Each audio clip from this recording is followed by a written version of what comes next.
다시 보시겠습니다. 마태복음 15장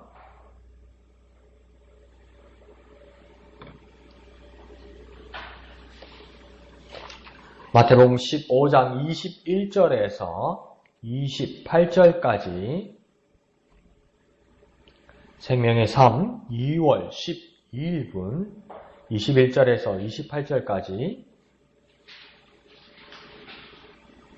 다 같이 한음성으로 읽겠습니다. 시작. 예수께서 거기서 나가사 두로와 시돈 지방으로 들어가시니 가나안 여자 하나가 그 지경에서 나와서 소리질러 이르되 주 다윗의 자손이여 나를 불쌍히 여기소서 내 딸이 흉악하게 귀신 들렸나이다 하되 예수는 한 말씀도 대답하지 아니하시니 제자들이 와서 청하여 말하되 그 여자가 우리 뒤에서 소리를 지르오니 그를 보내소서.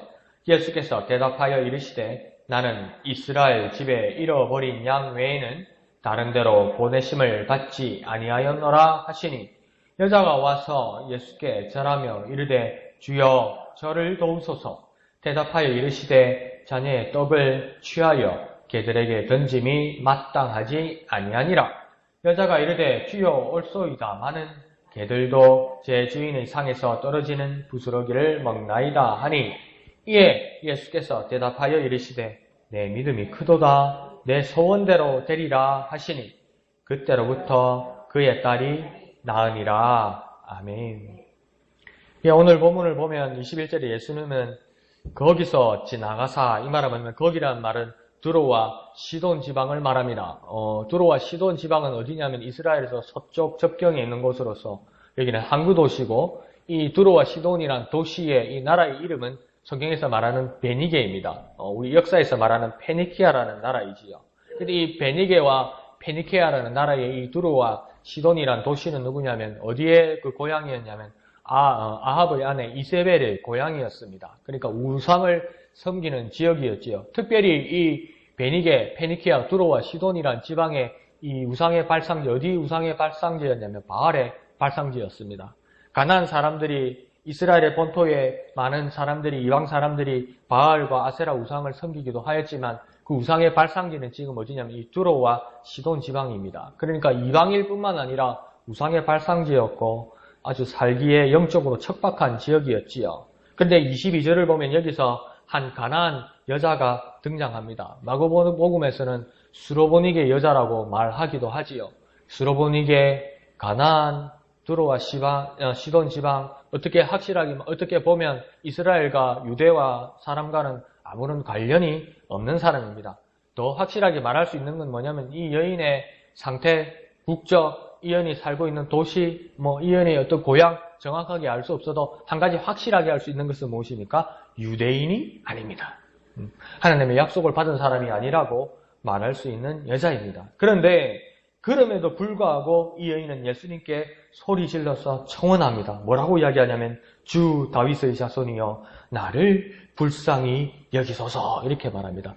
예수님을 뭐라고 이야기하냐면 주라고 이야기합니다. 주인이라고 합니다. 자기 주인이 아닌데요. 두로 시돈 지방의 주인은 누구입니까? 바알입니다. 그런데 이 여인은 이제 마음을 바꾸었습니다. 예수님을 보고 주인이여, 주님이여 이렇게 부릅니다. 그리고 또 뭐라고 이야기하냐면 다윗의 자손이여 이렇게 이야기합니다. 이 여인이 다윗을 어떻게 알았을까요?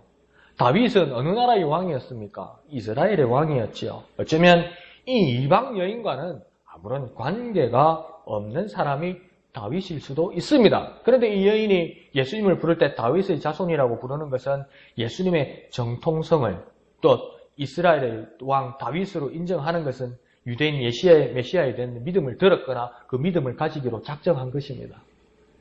이전에 내 출신과 내 상황이 유대인과는 아무 관계가 없고 다윗이라는 사람과는 관계없고 그러니까 강씨가 이씨가 지씨가 어떻게 중국 성이나 몽고나 더 멀리 가봤고요. 유럽의 어떤 지씨, 강씨, 이씨가 성이 존슨이 될 수 있습니까? 성이 윌리엄이 될 수 있습니까? 아무 관계가 없잖아요.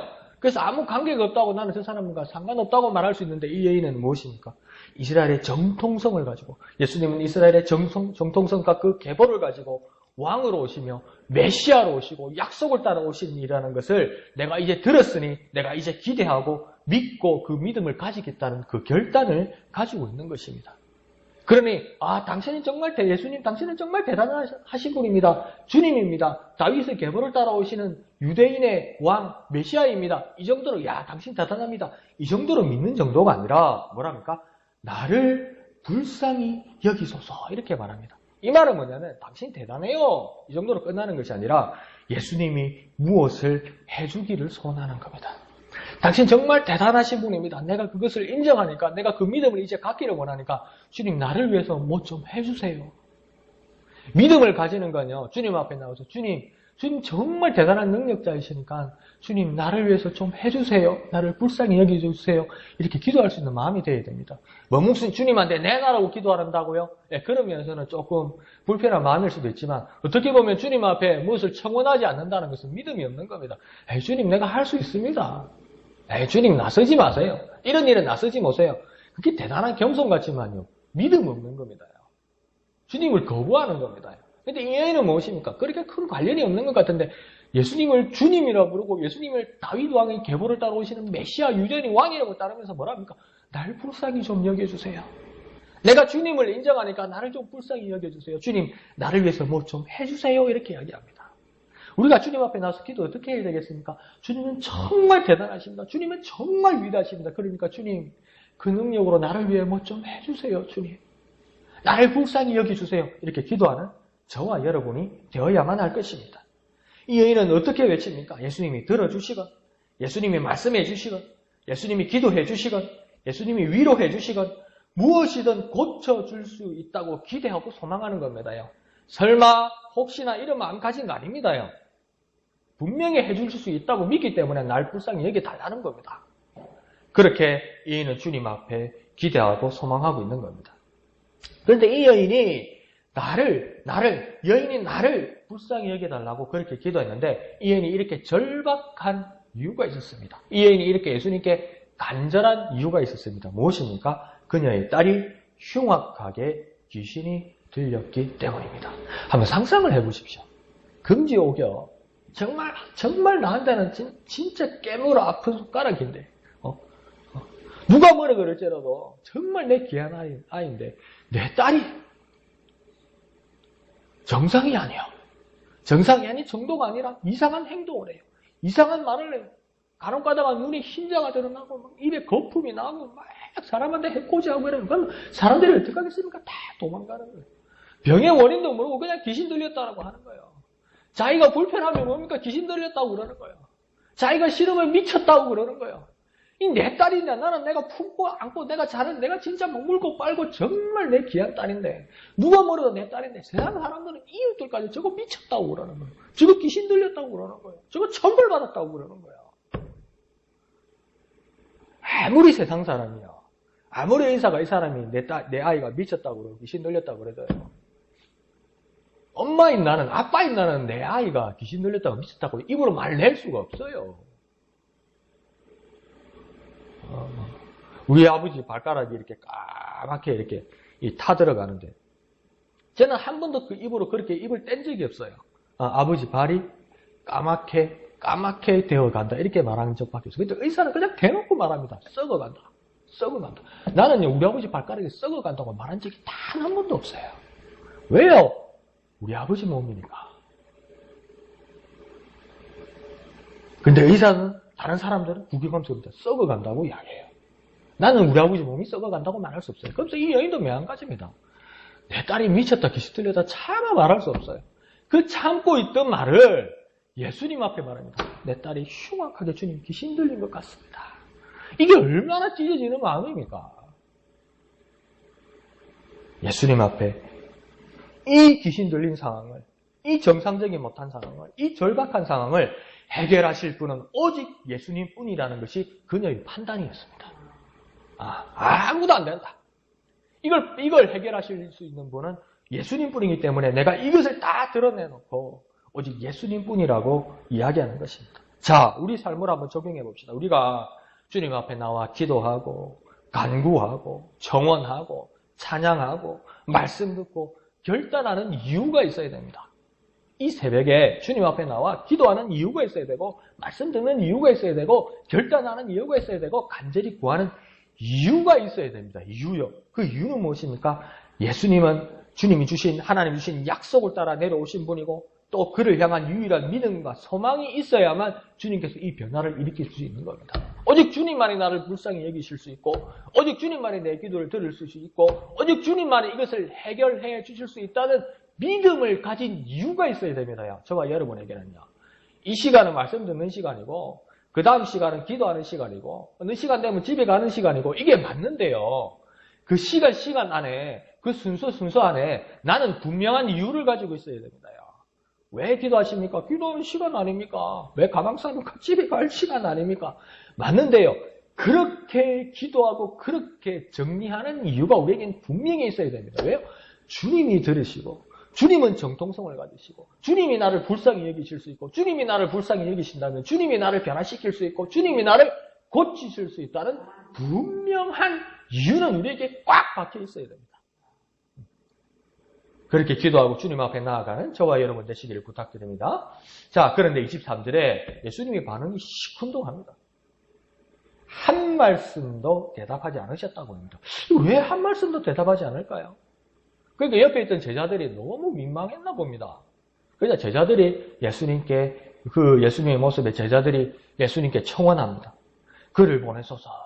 그래서 나는 이거 좋은 뜻으로 생각했어요. 근데 밑에 영어를 보니까 좋은 뜻이 아니에요. 그를 보내소서 이러니까, 예수님, 저 여인을 예수님께 오게 보내주십시오. 이 말인 줄 알았어요. 아니에요. 제자들이 무슨 뜻으로 말한 건지 아세요? 그를 보내소서. 즉, 밖으로 쫓아달라고 이야기한 겁니다. 이게 뭡니까? 제자들 아주 한참 배워야 돼요. 저도 그렇지만. 예수님 시끄러워 죽겠으니까 좀 쫓아보내게 해주십시오. 이 말입니다, 이게.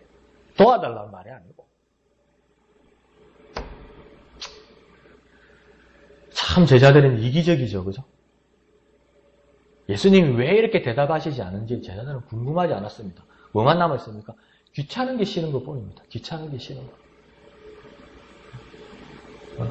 우리에게 참 어렵지만 저에게도 이렇게 다그치지만 이 말씀을 보면 귀찮아하지 말자. 힘들지. 피곤하면 짜증이 나지. 근데 귀찮아하면 오늘 제자 같은 이런 쓸데없는 말들이 나오는 겁니다.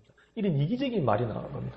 저 여인은 절박한데 엄마는 뭡니까? 내가 죽어서 우리 애가 산다면 엄마는 죽을 각오가 되어 있는 게 엄마잖아요. 그렇게 절박한 엄마 앞에서 제자들은 뭐라고 주님 앞에 말한 거냐면 주님 진짜 시끄러워 죽겠습니다. 저 귀찮아 죽겠습니다. 주님 저 여자 쫓아보내 주십시오. 이런 식으로 말한 거예요. 그러면 뭘 빼야 됩니까? 우리 삶에서 귀찮은 거 빼야 됩니다. 귀찮아하지 말아야 합니다. 그게 우리 뜻대로 됩니까? 그러니까 주님 귀찮아하지 않도록 주님 나를 붙들어 주옵소서 이렇게 기도해야만 할 겁니다. 24절에 드디어 예수님이 대답하십니다. 뭐라고 말씀하십니까? 나는 이스라엘 집에 잃어버린 양 외에는 다른 데로 보내심을 받지 아니하였노라 이렇게 말합니다. 드디어 입을 여신 말씀이 그 정도입니다. 예수님의 사역 목적지가 나옵니다. 어디를 위해서 예수님 오셨다고 이야기합니까? 이스라엘 집에 잃어버린 양을 위해서 왔다고 이야기합니다. 그러면요, 이스라엘 집에 잃어버린 양, 이 양은 누굴 말씀하시는 것일까요? 유대를 말하고 이스라엘 사람들을 말하는 것만 같습니다. 그런데 예수님께서 24절에 뭐라고 하냐면 다른 데로는 부르심을 받지 아니하였다 이야기합니다. 그러면 이스라엘 잃어버린 어린 양 외에 다른 데는 어디를 말할까요? 이스라엘이 아닌 이방일까요? 그게 복음의 방향일까요? 유대인들에게만 복음을 전하고 그리고 다른 이방인은 복음을 전하지 않는 것이 예수님의 사역의 목적일까요?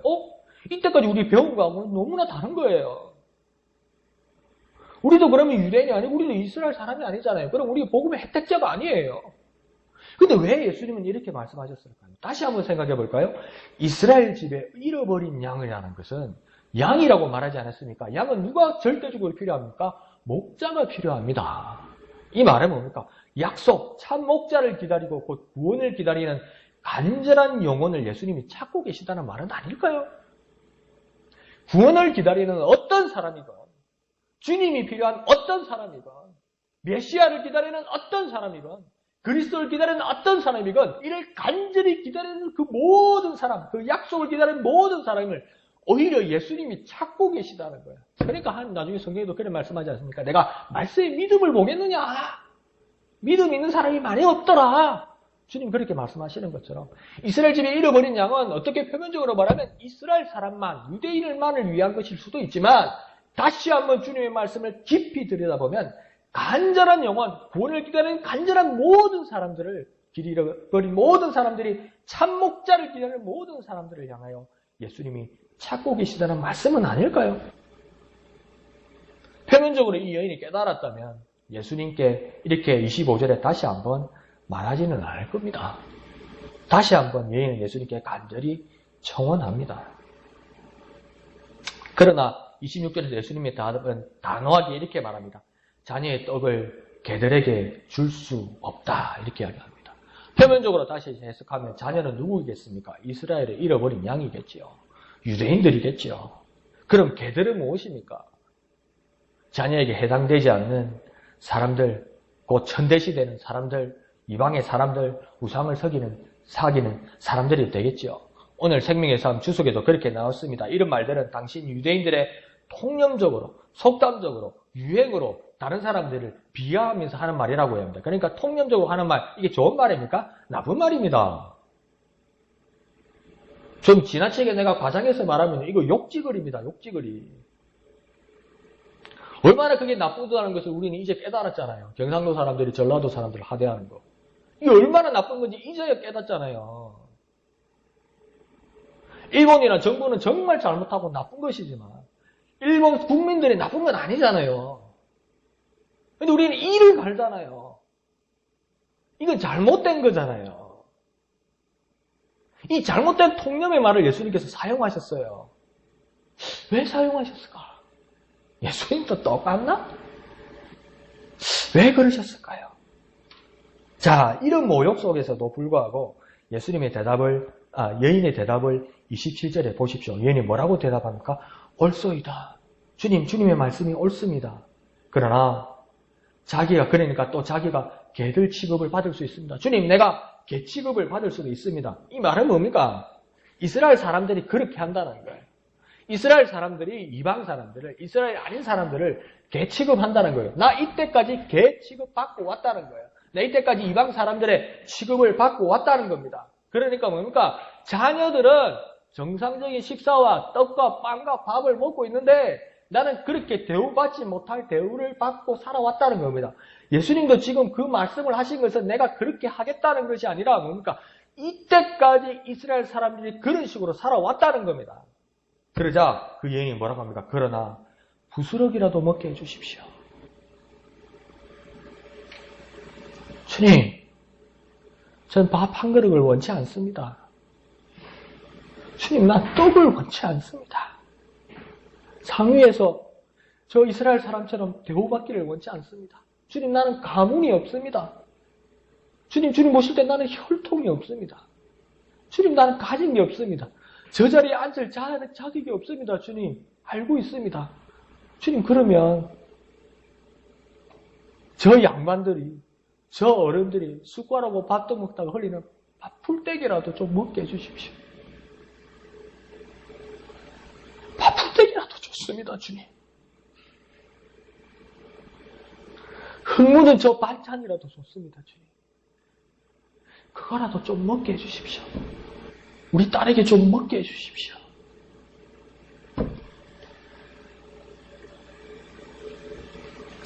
이 여인에게는 어떤 마음이 있었습니까? 떡덩어리도 떡이고 남고 바스러진 조각도 떡이기에 동일한 은혜가 내게 있을 수 있다고 믿은 겁니다. 밥그릇에 있는 밥은 밥이고 숟가락 밑으로 떨어진 땅으로 떨어진 떡은 밥이 아닌 게 아니라 똑같은 탄수화물의 영양분이 있는 것처럼 아무리 떨어져 흙에 묻어 있어도 똑같은 비타민과 영양분이 있는 반찬인 것처럼 어떤 사람이 큰 금그릇의 은혜를 받아서 그 은혜를 누릴지라도 그 사람들이 가다가 흘린 것일지라도 하나님이 주신 것이면 동일한 은혜라는 겁니다. 동일한 은혜라는 겁니다. 주여, 내가 기어서라도 엎드려서라도 땅에 혀를 앓아서라도 남이 보일 때는 비참하게 보일지라도 그게 주님의 은혜면 나는 받겠습니다. 이렇게 얘기하는 것입니다.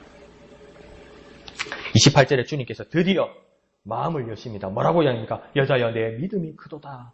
내 소원대로 되리라. 비록 부스러기 떡이라도 구하는 이 여인은 누구보다도 믿음이 크다고 이야기합니다. 눈으로 보이는 것은 정말 부스러기고 바스러진 것이고 우리 경상도 말로 뭐랄까 부시래기 같은 그것일지라도 정말 작은 것을 바라보았을지라도 네 믿음은 제일 크다고 예수님 말씀하십니다. 네 믿음은 제일 크다고 합니다. 보이는 것과 믿음은 다르다고 예수님 말씀하시는 것입니다.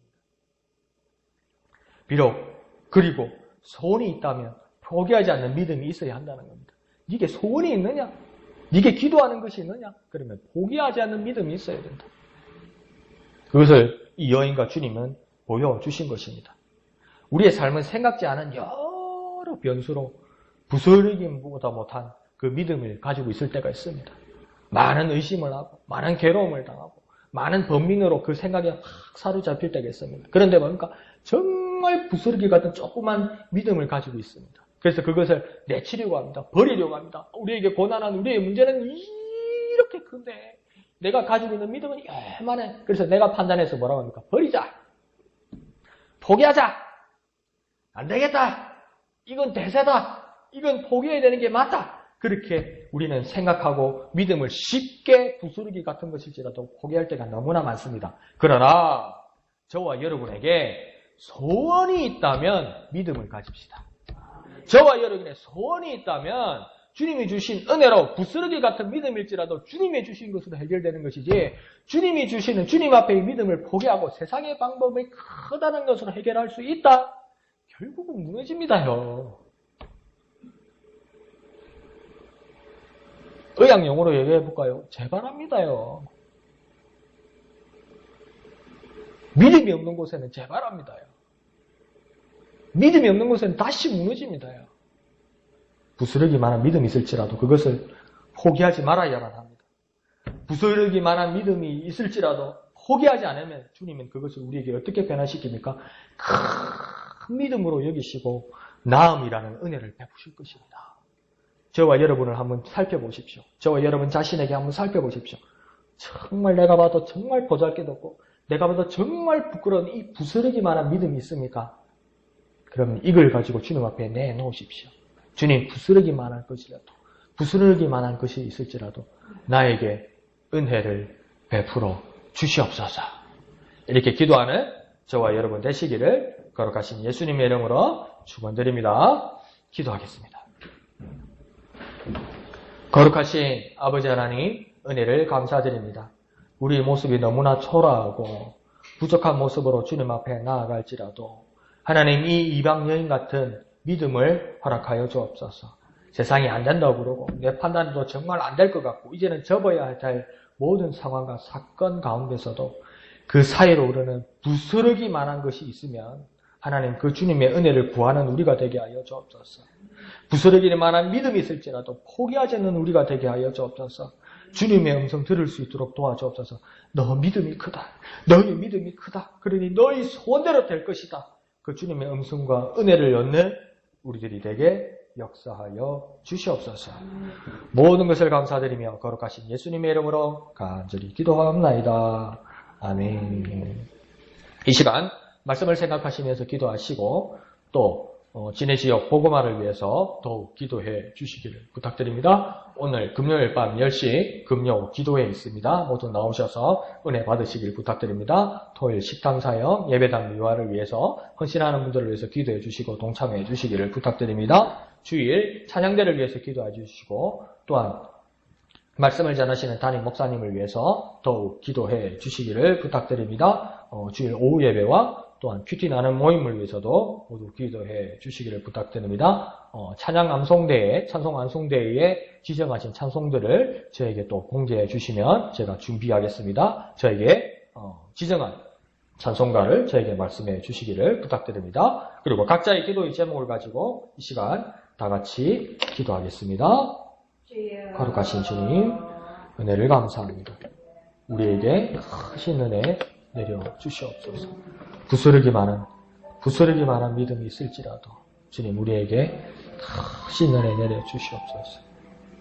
주님, 우리의 처참한 자리에 있을지라도 주님 부스러기라도 먹게 할 수 있도록 주님 우리에게 은혜 베풀어 주옵소서. 부스러기만한 믿음이 있을지라도 그거 포기하지 않도록, 그거 버리지 않도록 주님 앞에 나아올 수 있도록 우리에게 믿음을 허락하여 주시옵소서. 지혜에게 복음화 되게 하시고 그 일을 위하여 쓰임받는 우리들이 될 수 있도록 주님 도와주시옵소서. 하나님, 금요기도에 갈급한 심령들이 모두 주님 앞에 나와 은혜 받는 시간 될 수 있도록 주님 도와주시옵소서. 토요일 예배당 위와 식단 사역을 위해 헌신하는 모든 자들에게 크신 은혜 내려 주시옵소서. 찬양대와 함께하여 주시고 특별히 말씀을 전하시는 담임 목사님에게 말씀의 지혜와 지식과 능력 있게 하여 주시옵소서. 큐티 나는 모임과 오후 예배 시간에도 주님 함께 은혜 베풀어 주옵소서. 사랑하는 모양의 모든 성도들의 갈급한 심령 위에 간절한 기도의 소원을 들으시고 주님 응답하여 주시옵소서.